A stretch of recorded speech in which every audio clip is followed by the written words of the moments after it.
साथियों, कई बार आपने देखा होगा कि आपने जो है ऑनलाइन ऑर्डर प्लेस किया।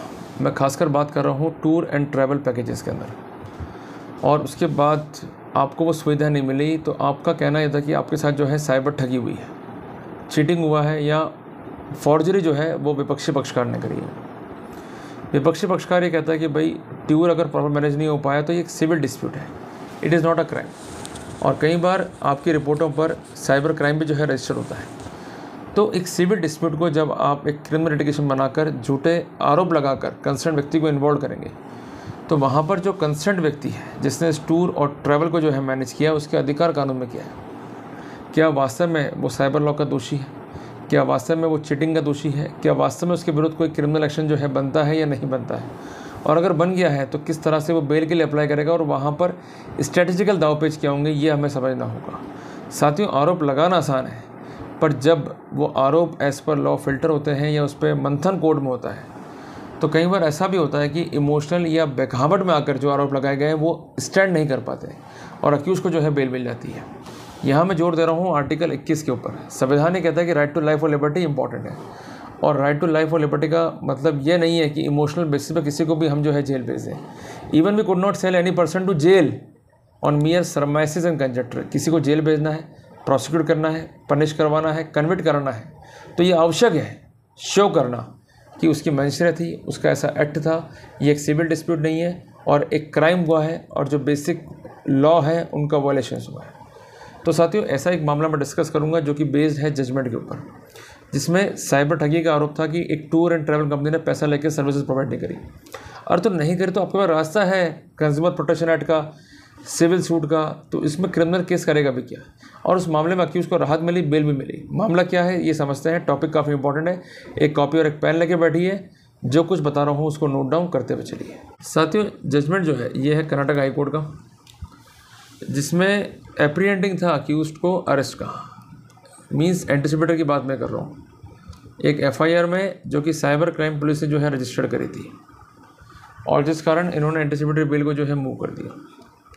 पिटिशनर जो है डायरेक्टर है ऑफ अ कंसर्न कंपनी, जिसका नाम है बिन्स हॉलीडे प्राइवेट लिमिटेड, जो कि एंगेज्ड है इन प्रोवाइडिंग ट्रैवल सर्विसेज।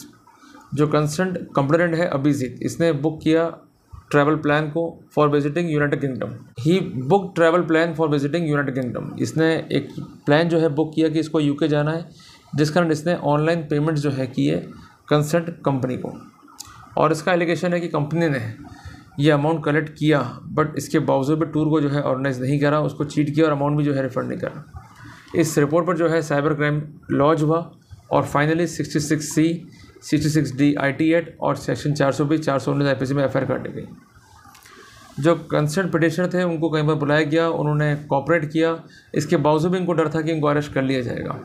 तो इनका कहना यह था कि इन्होंने प्रोग्राम को प्रोसेस किया ऑफ द कंप्लेंट और सबमिट किया नेसेसरी प्रोसीडिंग्स को, जो कि रिक्वायर्ड थी एज पर द प्रोटोकॉल। और उनका ये भी कहना है कि जो इनका यूके का वीज़ा है वो तो मिल गया था, पर जो शेंगन का वीज़ा है वो नहीं मिला था with in a schedule time, जिस कारण ट्रैवल प्रोग्राम जो है ये नहीं हो पाया। ये सबसे इंपॉर्टेंट प्ली है अक्यूज़ के लिए।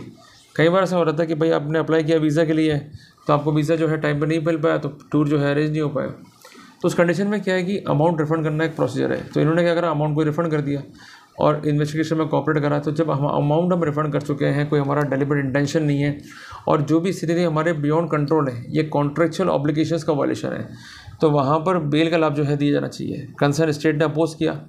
कोर्ट का कहना ये है कि जब कोई आइडेंटिटी आपकी फर्जी होगी या आप कंप्यूटर रिसोर्स से छेड़छाड़ करेंगे, तब ये एलिगेशंस जो है अट्रैक्ट होते हैं, पर इनको लेकर कोई भी प्रथमदृष्टया एविडेंस जो है रिकॉर्ड पर नहीं है। और जहाँ तक बात IPC के अपराध को लेकर है, तो वहाँ पर मैक्सिमम टर्म जो है वो 7 ईयर की है। इनकी भी जो भी ट्रांजेक्शन्स हैं वो सेटल करने का प्रयास किया गया, पर हर सूरत में परिवादी ये चाहता है कि अक्यूज़ को जेल हो, वो जस्टिफाइड नहीं है। जब पिटिशनर जो है एब्सकॉन्ड नहीं हो रहे हैं, अमाउंट वो रिफंड कर चुके हैं, इनकी भी सिविल डिस्प्यूट है, then it is a very fit case to grant the anticipatory bail. तो कोर्ट ने इन परिस्थितियों को देखते हुए अक्यूज़ को जो है एंटिसिपेटरी बिल का लाभ प्रदान करने के जो है आदेश पारित किए। तो साथियों, मोटी मोटी बात इस फैसले को पढ़ के समझ में आती है कि अगर मामला साइबर क्राइम का भी तो उससे कोई फ़र्क नहीं पड़ता। सबसे पहली बात उसके इंग्रेडिएंट्स क्या है और उसके लाइट में एविडेंसेस क्या है, वो देखना है। सबसे इंपॉर्टेंट बात, अगर मामले में सजा जो है 7 साल की है तो 41A CRPC का आप लाभ ले सकते हैं। तीसरी इंपॉर्टेंट बात, अगर सिविल डिस्प्यूट है या पैसों के लेन देन का मामला है, पैसे उसने खाए नहीं है, वो भागा नहीं है, उसका एक प्लेटफॉर्म स्टेबल है, तो इस सिनेरियो में ये नहीं कह सकते कि अक्यूज़ जो है वो डेलिब्रेट रहा होगा। चौथी इंपॉर्टेंट बात है कि कुछ स्थितियाँ हमारे पक्ष में नहीं होती है या कई स्थितियाँ हमारे बियॉन्ड कंट्रोल होती हैं, तो उस करके परिवादी को लगता है कि हम लोग ठग रहे हैं या बेवकूफ़ बना रहे हैं, पर ये बात गलत है।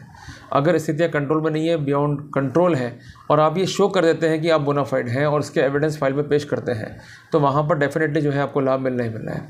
तो जब भी साइबर क्राइम की बेल को आप आर्ग्यू कर रहे हैं, उस परिस्थिति में कि जहाँ पर आप एक टूर एंड ट्रैवल एजेंसी है और आप पर पैसे खाने का आरोप है या टूर टाइम पर अरेंज नहीं हुआ ऐसा आरोप है, तो डेफिनेटली ये जजमेंट जो है काफ़ी आपकी हेल्प कर सकता है।